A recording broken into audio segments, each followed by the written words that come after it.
नमस्कार। मैं वर्षा परगट आप सभी का स्वागत करती हूँ हमारे चैनल में कनेक्ट स्ट्रेट में। दोस्तों, आज सुबह सुबह में एक बहुत अच्छी खबर सुनने मिली, वो थी अमृतपाल की गिरफ्तारी। अब एक पक्ष कह रहा है कि अमृतपाल की गिरफ्तारी हुई है, दूसरा पक्ष कह रहा है कि उसने सरेंडर कर दिया है। लेकिन जो भी है, अमृतपाल जेल में है। तो इसी घटना को लेकर आज हम बात करेंगे। भारत सरकार और पंजाब की सरकार ने मिलकर काम किया और इसीलिए ये आज अमृतपाल जो है वो पुलिस के हिरासत में है। अगर हम सोचते हैं कि किस तरह से एक प्लान वे में भारत सरकार और पंजाब सरकार ने काम किया है, क्योंकि इसके ऊपर भी विचार करना ज़रूरी है। खालिस्तान समर्थक आज भी है। कुछ लोग पंजाब में और बाहर के देशों में भी कुछ लोग खालिस्तान का समर्थन करते हैं। वो कई बार हमने न्यूज़ में देखा है, जैसे कि कनाडा, यूके, अमेरिका, ऑस्ट्रेलिया, इन देशों से जब न्यूज़ आई थी उसमें हमने देखा है। और ये चाहते हैं कि खालिस्तान का जो प्रश्न उन्होंने उठाया हुआ है या खालिस्तान के नाम पर पंजाब जलता रहे। तो इस बात को हम थोड़ा पीछे लेकर जाते हैं कि कैसे सोचा सरकार ने इसको हैंडल करने का। तो कुछ दिनों पहले जब किसान आंदोलन हो रहा था, जो 3 कानून भारत सरकार लाई थी उसके खिलाफ, और किसान जो है वो दिल्ली के आजू बाजू में कितने दिनों तक बैठे हुए थे, और बाद में ऐसे इनपुट्स आने लग गए कि खालिस्तान समर्थक किसान आंदोलन की आड़ में कुछ ना कुछ गड़बड़ ज़रूर करेंगे। और फिर 1-2 घटना ऐसी हुई जिसके लिए फिर भारत सरकार ने सोचना शुरू किया और इंटेलिजेंस के भी इनपुट्स आना शुरू हुए थे कि ये खालिस्तान समर्थक लोग चाहते हैं कि कुछ करे यहाँ पे किसान आंदोलन की आड़ में। फिर उसका नतीजा ये हुआ कि ये जो 3 कानून थे वो भारत सरकार ने वापस लिए, और हमारे प्रधानमंत्री जी ने बोला कि कुछ लोगों को हम अच्छी तरह से समझा नहीं पाए इस कानून के बारे में, और उन्होंने देश से माफ़ी मांगी। ये हुई वो बात, और वहाँ से शुरू होता है सरकार जो है वो लगातार इसके ऊपर काम कर रही थी। जो इनपुट्स आ रहे थे कि किस तरह से खालिस्तान समर्थक जो है भारत में उपद्रव करना चाहते हैं, वहाँ से जब हम बात करते हैं और हमको पता है कि ये जो खालिस्तान समर्थक है इनको सपोर्ट करता है पाकिस्तान और आईएसआई। और फिर एंट्री हुई है अमृतपाल की, जो दुबई में ड्राइवर था, और पैसे देकर उसको भेजा गया। पाकिस्तान के जो defence minister, x defence minister, उनका बेटा उनसे मिला, ऐसा कहा जाता है, और करोड़ों रुपए देकर उसका गेटअप मेकअप करके पंजाब में वो वापस आया, और उसने कहा कि मैं भिंद्रानवाले की तरह यहाँ पे एक मूवमेंट स्टार्ट कर रहा हूँ, और वो भिंद्रानवाले को अपना आदर्श मानता था। इस तरह से हुआ, और फिर उसने पंजाब में एक पुलिस स्टेशन पे धावा बोला था अपने समर्थकों के साथ। आलीशान गाड़ियाँ, उसके आजू बाजू में बॉडीगार्ड्स, हाथों में वेपन, ये सब कुछ हमने देखा न्यूज़ में। और जब ये हुआ, वो घटना हुई, उस दिन पंजाब सरकार ने उसके सामने सरेंडर कर दिया था। जो मांग उसने रखी थी वो मांग एक्सेप्ट करके छोड़ दिया। फिर उसके बाद अमृतपाल ने एक जो चैलेंज दिया, कि वो चैलेंज था अमित शाह जी को, कि इंदिरा गांधी को जिस तरह से हमने मार दिया था उसी तरह से आपका भी हाल होगा। अब हमें पता है कि इंदिरा गांधी जी ने एक्शन लिया था खालिस्तान के जो समर्थक थे उनके खिलाफ ऑपरेशन ब्लू स्टार हुआ था और उसके बाद उनकी हत्या हुई थी, ये हम सबको पता है। तो एक तरह से अमित शाह को अमृतपाल ने चैलेंज किया।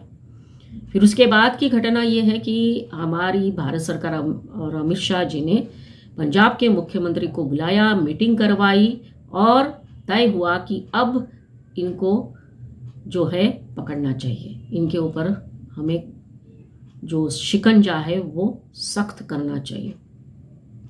और बाद में फिर पंजाब सरकार के साथ सेंट्रल गवर्नमेंट ने भी अपनी कुछ फोर्सेस भेजी और फिर जो कार्रवाई शुरू हुई, अमृतपाल के जो नियर एंड डियर थे उनको गिरफ्तार किया गया, लाइसेंस शस्त्रों के जो थे उनके कैंसिल हुए, बहुत नियर एंड डियर को भी गिरफ्तार किया, उनके चाचा को भी गिरफ्तार किया था अमृतपाल के, फिर उसका फ्रेंड जो है उसको भी गिरफ्तार करा। तो इस तरह से फिर धीरे धीरे जो है अमृतपाल के जो खिलाफ जो कार्रवाई की जा रही थी वो बढ़ती गई। एक तरह से उस पूरी तरह से वो ट्रैप करने की कोशिश कर रहे थे Punjab police as well as central government agencies. फिर क्या हुआ कि वो भागने लगा, इधर से उधर। बोला जाता है कि कई दिन वो दिल्ली में रहा, मतलब पता नहीं, वो हमेशा जगह बदलता रहा। ऐसे कुछ वीडियोस भी आने लगे, उसने ड्रेसअप चेंज कर लिया, कभी जीन्स पैंट टी शर्ट पहन के मेकअप चेंज कर रहा था, पुलिस के हाथ नहीं आ रहा था। तो कितने दिन हो गए, अभी लगभग मोर देन 36-37 डेज लगातार पुलिस उसका पीछा कर रही थी, लेकिन पुलिस पकड़ नहीं पा रही थी। तो सभी के मन में सवाल तो था ही कि ऐसे कैसे हो सकता है, पुलिस कैसे पकड़ नहीं पा रही है। लेकिन बाद में ऐसा हुआ कि उसके जो फाइनेंशियल एड्स थे वो भी बंद हो गए। अब जब फाइनेंशियल एड्स बंद हो गए तब ये रास्ते पे आया। फिर अमृतपाल को लगने लगा कि मैं ज़्यादा दिन तक अब भाग नहीं पाऊंगा। उसके बाद एडिशन में ये हुआ कि उसकी जो पत्नी है उसको पुलिस ने लंदन जाने से रोका और कहा कि जब तक ये मामला निपट नहीं जाता है आप लंदन नहीं जा सकते, और कहा जाता है कि मूल की वो वहीं की निवासी है। तो ये भी हुआ। ये सारी चीज़ें जब हो रही थी अमृतपाल को ये पता पड़ रहा था और फिर वो सरेंडर करना चाह रहा था। पहले तो उसने ये इच्छा जताई थी कि गोल्डन टेम्पल में मैं सरेंडर करूँगा, लेकिन पुलिस ने मना कर दिया, ऐसा बोला जाता है। मतलब वो अपने आप को हीरो की तरफ पेश करना चाहता था, लेकिन जब पुलिस ने मना कर दिया कि गोल्डन टेम्पल में नहीं हो सकता है, तो फिर ये जो भिंद्रानवाले का गांव आज जहाँ पकड़ा गया या गिरफ्तारी हुई है या उसने सरेंडर किया है, वो वहाँ से गुरुद्वारा में था। फिर उसके बाद वो उसी रूप में आया जिस तरह से वो भिंद्रानवाले ड्रेसअप होता था, उस तरह से वो बाहर आया और पुलिस ने गिरफ्तार किया। तब तक पुलिस बाहर ही थी सादे भेष में, ऐसा बोलते हैं। तो ये गिरफ्तारी हुई है आज सुबह। तो यहाँ पे प्रश्न ये है कि ये हमारे देश के अंदर अमृतपाल ने आकर खालिस्तान का जो उनकी डिमांड है उसको फिर से जीवित करने की कोशिश की। तो स्ट्रिक्ट एक्शन ले सरकार, इसके लिए बार बार उकसा रहा था। और ये इसलिए था कि अगर स्ट्रिक्ट एक्शन सरकार लेती तो जो कुछ लोग घर में, मतलब हमारे देश में पंजाब में इसको सपोर्ट करते हैं, वो हिंसा करते, और यही चाहता था और यही नहीं होने दिया सरकार ने। तो शांतिपूर्ण तरीके से इसको एक तरह से हैंडल किया गया। फिर ये तो हुआ देश के अंदर का मामला। अंतर्राष्ट्रीय स्तर पर भी अमृतपाल को या खालिस्तान को सपोर्ट करने वाले जो लोग हैं उनको भी भारत ने कड़ा संदेश दिया। जैसे कि यूके में हमारे एम्बेसी पे ऊपर जब इन्होंने अटैक किया, तिरंगा का अपमान हुआ, भारत के खिलाफ नारे लगाए, तब भारत सरकार ने यूके गवर्नमेंट को कड़े रूप में संदेश दिया कि अगर आपने इनके खिलाफ एक्शन नहीं ली तो हम विचार करेंगे ट्रेड बिजनेस आपके साथ किस तरह से रखे या ना रखे। साथ साथ ये भी किया जो ब्रिटिश एम्बेसी भारत में थी उसकी जो सुरक्षा व्यवस्था थी, जो लेयर थे, वो भी कम कर दिए। तब उनको जाके समझ में आया यूके गवर्नमेंट को कि भारत सरकार स्ट्रिक्ट एक्शन ले रही है, तो हमें कुछ करना चाहिए। और फिर अभी ऐसा बोला जाता है कि 7-8 लोगों की गिरफ्तारी यूके में भी हुई है, यूएस में भी हुई है और ऑस्ट्रेलिया में भी। तो यहाँ पे देखो कि भारत सरकार ने मिलजुल कर पंजाब सरकार के साथ इसको पूरी तरह से स्ट्रैटेजिक वे में प्लान कर अमृतपाल को पकड़ा है। इंटरनेशनल लेवल पर भी दबाव बढ़ाया और यहाँ पर अमृतपाल को गिरफ्तार किया। वो यूपी जैसा मतलब एनकाउंटर वाला मामला यहाँ पे नहीं हुआ। ये जानबूझकर नहीं किया गया होगा ऐसा हमें लगता है, क्योंकि ये जो खालिस्तान समर्थक लोग हैं वो चाहते हैं कि फिर से आग लगाई जाए और भारत सरकार ये नहीं चाहती थी और इसीलिए इस तरह से अमृतपाल की गिरफ्तारी हुई है।